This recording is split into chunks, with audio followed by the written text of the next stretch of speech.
स्वागत. सुधागड एज्युकेशन सोसायटीचे केआ बांठिया माध्यमिक विद्यालय व NN पालीवाला ज्युनियर कॉलेज नवीन पनवेल सादर करीत आहे शैक्षणिक video. Hello friends, today we are going to third lesson, force and pressure. We will study about the pressure. The force exerted perpendicularly on a unit area is called pressure. Pressure is equal to force upon area on which the force is applied. The unit of the pressure, the SI unit of the force is Newton N and the area is measured in the meter square. So the SI unit of the pressure is Newton per meter square and it is known as the Pascal. In the atmospheric pressure, it is 1 bar is equal to 10 raised to 5 Pascal. And pressure is the scalar quantity. याला दिशेची आवश्यकता नसते म्हणून हे pressure ही scalar quantity आहे. आणि यामध्ये बल आणि एरिया म्हणजे क्षेत्रफळ यांचा भागाकार त्या ठिकाणी येऊन आपल्याला एखाद्या वस्तूवर मिळणारा दाब जो आहे तो मोजला जातो आणि त्याचं युनिट जे आहे ते न्यूटन पर मीटर स्क्वेअर असे आहेत. Some of the example we observe on that pressure. Example, look at this example. Our thumb does not go into the wood because the force of the thumb is falling on a large area of the due to which the force per unit area on the wood is small. The drawing pin goes into the wood because due to the sharp tip of the drawing pin. The force of the thumb is falling on a very small area. The wood due to which the force per unit area on the wood become very large. This is the example of the pressure. The force acting on the unit area of the object, the force of the produce small pressure when it acts large area the wood, but the same force of the thumb produce the greater pressure then it acts a very small area of the wood through the tip of the drawing pin. आपल्या बोट त्या wood मध्ये जात नाही आहे परंतु pin मात्र सहजपणे त्या लाकडामध्ये गेलेली आहे. याला कारण आहे की आपल्या बोटाचा जो दाब आहे तो त्या लाकडाच्या पसरट भागावर त्या ठिकाणी लागलेला आहे आणि त्यामुळे प्रेशर जे आहे ते कमी पडलेलं आहे. या उलट पिनेचं टोक जे आहे ते एकदम टोकदार आहे आणि तिथला एरिया स्मॉल आहे आणि स्मॉल एरिया असल्यामुळे बोटांनी प्रेस केलेलं जेवढं पण फोर्स आहे ते सगळं त्या पिनेपर्यंत गेलेलं आहे आणि अशा रीतीने पिन जी आहे ती एकदम आतमध्ये गेलेली आहे. लार्ज प्रेशरने ती आतपर्यंत गेलेली आहे. Another example, it is easy to cut the vegetable fruits with the sharp knife. The effect of a given force varies inversely in the area of the surface on which the force is applied. The less the area, surface area, the greater is the effect of the force. The cutting edge of the sharp knife has less cross-sectional area relative to that the blunt knife. Hence, it is easy to cut the vegetable fruits with a sharp knife rather than the blunt knife. बोथट सुरी जी असते तिच्या कडा जाड झालेल्या असतात म्हणजेच त्याचा area हा वाढलेला असतो. Increase the surface area. Hence आपण त्याच्यावर जे फोर्स ऍक्ट करतो आहोत ते त्या बोथट कडांवर पसरलं जातं आणि त्याचा जो परिणाम आहे प्रेशर दाब जो आहे तो आपल्याला कमी प्रमाणात मिळतो. परंतु ह्यात जर कडा शार्प असतील एकदम पातळ कडा असेल तर लावलेलं सगळं प्रेशर त्या कमी जागेवर जातं आणि सरकन ते फळ कापलं जातं. We always remember that decreases pressure reduce for the same force and if the area decreases the pressure increases for the same force. Another example is your school bag. Another example, the school bag has the wide strap made a thick cloth that the weighing of the bag may fall over a large area of the shoulder to the child producing the less pressure on his shoulder. School बॅगचे जे पट्टे असतात ते जाड कापडाचे बनलेले असतात आणि रुंद असे असतात. त्यामुळे काय होतंय की जेही प्रेशर आहे जे बॅगेमध्ये भरलेल्या सामानाचं जे बल आहे ते त्या वाईड स्ट्रॅपवर पसरलं जातं आणि परिणामी त्या खांद्यावर येणारा जो प्रेशर आहे ते कमी होतं. लेस आणि त्या मुलांना लेस पेन म्हणजे कमी प्रमाणामध्ये त्यांना त्रास होतो. Now we do the activity. The first activity is the plank is horizontal. In this figure, the first picture, the plank is horizontal. Then another is the 4 books are placed side by side on the plank. The plank bends slightly. This plank is bent slightly due to the pressure produced by the weight of these books. And the C last picture, the 4 books are placed one above other, the middle of the plank.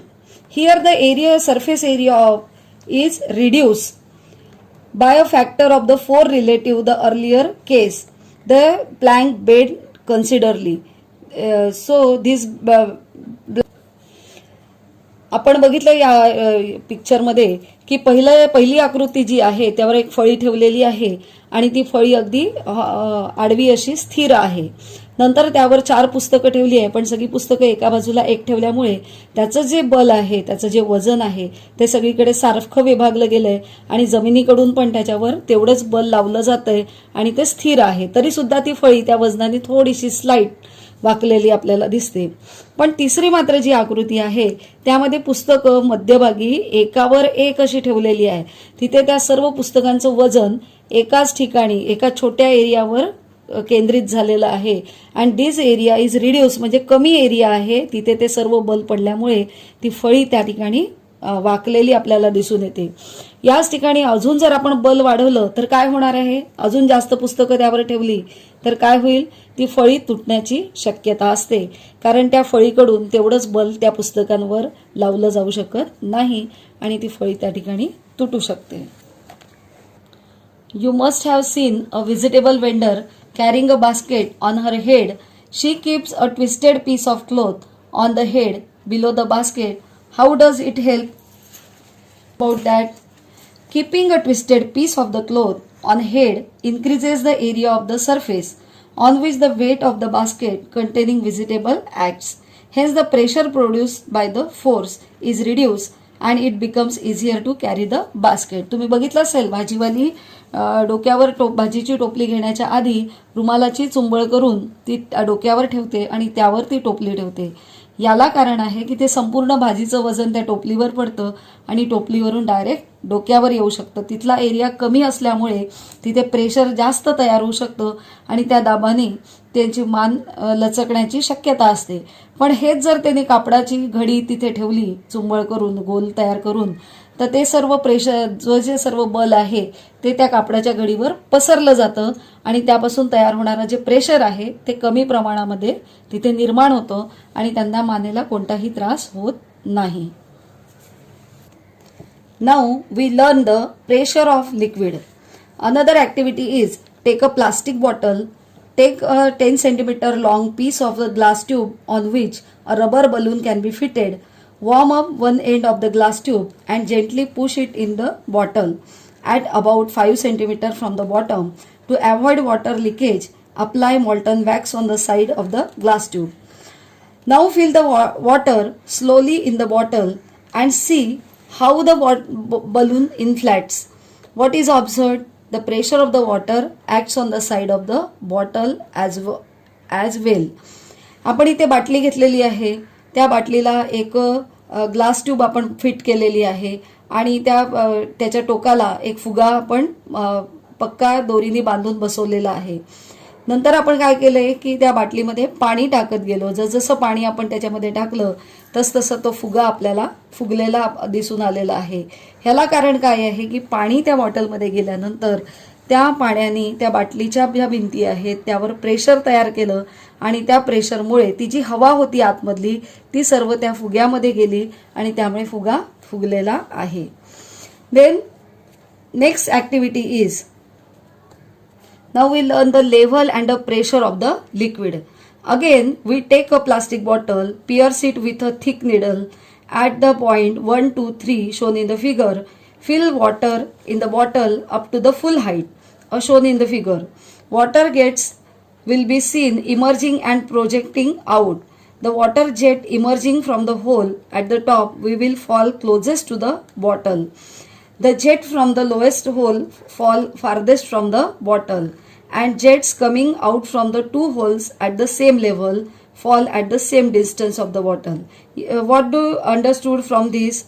आपण हे जे प्रयोग केलेला आहे की बाटली घेतली आहे, त्याला 3 छिद्र केलेले, एक तळाशी, एक मध्ये आणि एक वर. नंतर ती बाटली पाण्याने पूर्ण भरलेली आहे आणि झाकण बंद केलं आहे. खाली तळाला एक प्लेट घेतलेली आहे. काय लक्षात येतं आहे की तळाकडे असणारं जे छिद्र आहे त्यातनं वेगाने धार बाहेर पडत आहे पाण्याची. त्या मानाने सेकंड पोझिशनला थोडं कमी वेगाने पाणी पडते आणि थर्डला जे आहे ते पाण्याचं जे प्रेशर आहे ते कमी वेगाने ती धार जी आहे पाण्याची ती बाहेर पडत आहे. असं का झालं तर the pressure at a point in a liquid is due to the weight of the liquid column above the point. जे प्रेशर आहे पाण्याचं ते त्याच्या वरच्या जी लेव्हल आहे त्या लेव्हलपर्यंत ते कार्य करतं. It acts on the all side of the container. बाटलीच्या ज्या सर्व भिंती आहेत त्याच्यावर त्या सगळीकडे पाण्याचं प्रेशर कार्य करत आहे. At a given depth it is the same in the direction. ते डेप्थ म्हणजे खोली, त्या पाण्याच्या तळापर्यंत ते सर्व प्रेशर कार्य करत आहे आणि बाटलीमध्ये जेवढंही पाणी आहे त्या सर्व पाण्याचं प्रेशर त्याच्या तळाकडे हे जास्त असल्यामुळे पहिल्या छिद्रातनं पाणी वेगाने बाहेर पडत आहे. It is independent size and the shape of the container. It is proportional to the height of the liquid column above the given point. आणि हे एकमेकाला त्याची जी उंची आहे आणि पाणी त्यामधलं ते एकमेकांना प्रपोर्शनल आहे. आणि यावरूनच आपण बघतो की the wall of the dam made stronger and thicker at the base than at of the top. एखादं धरण असेल, त्या धरणाची जी भिंत बांधलेली असते ती तळाकडे मजबूत, जाड आणि रुंद अशी बांधलेली असते. याला कारण काय आहे? The pressure at a top in a liquid is proportional to the height of the liquid column above it. Hence, the pressure of the water in a dam is much greater at the bottom of the dam than at of the top. धरणामध्ये भरलेलं जे पाणी आहे ते खूप सारं पाणी असतं आणि त्या संपूर्ण पाण्याचं जे प्रेशर आहे ते त्याची जेवढी खोली असेल त्याच्या तळाकडे त्याचं प्रेशर जे आहे ते सर्वात जास्त त्याचा दाब पडलेला असतो. To withstand the high pressure, त्या हाय प्रेशरमुळे the wall of the dam made stronger and thicker. आणि तो दाब सहन करण्याची शक्ती असावी म्हणून तिथली भिंत ही अतिशय जाड आणि मजबूत बनवलेली असते. नाहीतर आतल्या पाण्याच्या दाबाने ती भिंत फुटून जाऊ शकते आणि ते सर्व पाणी तिथून वाहून जाऊ शकतं. Now we learn about the gas pressure. If a balloon is inflated by filling air by mouth. एखादा फुगा जर आपण तोंडाने हवा घालून फुगवला असता, इट इन्फ्लॅट्स ऑल साइड, तो सर्व बाजूंनी फुगतो. If a pin hole is created in the balloon, air leak out, the balloon does not inflate fully. जर त्याच फुग्याला आपण एक बारीक छिद्र केलं तर त्या छिद्रातनं हवा ही बाहेर जात राहते आणि फुगा पूर्णपणे फुगत नाही. It is realise that liquid gas also exert pressure on the wall of the container. याच्यावरनं आपल्याला लक्षात येतं की लिक्विड असेल किंवा गॅस असेल किंवा एअर असेल, they will be exerted pressure on the wall of container. ते ज्या भांड्यामध्ये बंदिस्त असतात त्या भांड्याच्या भिंतीवर ते जे प्रेशर आहे, दाब आहे, तो त्यावर ते प्रयुक्त करतात. All gases and liquids have a common name fluid. सर्व प्रकारचे जे लिक्विड्स असतील किंवा गॅसेस आहेत त्यांना फ्लुइड असं म्हणतात. फ्लुइडची डेफिनेशन आहे, fluid is a substance which can flow. So the water, all the types of liquid, air or gases, these are known as the fluid. आपले हक्काचे मराठी चॅनल रायगड ओवी न्यूज चॅनल, सदैव आपल्यासोबत रायगड ओवी न्यूज चॅनल. नेहमी पाहत रहा, लाईक करा, सबस्क्राईब करा आणि बेल आयकॉनवर क्लिक करायला विसरू नका.